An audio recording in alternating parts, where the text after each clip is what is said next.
Се намирам на обект, който сега го довършваме. Сложихме плъзгаща система. Преди да я сложим, сложихме отгоре покрив. Отдолу, значи, бял, отгоре цвят антрацит. И тук, както виждате, сложихме това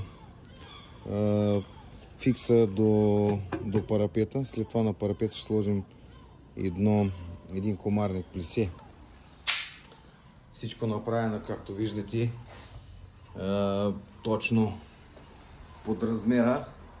И след това ще сложим само силикони. Отвънка уже сложихме силикони. И сега слагаме капачките, затваряме и готово. Много ми харесва, когато обектите са равни, когато фасада направен равен.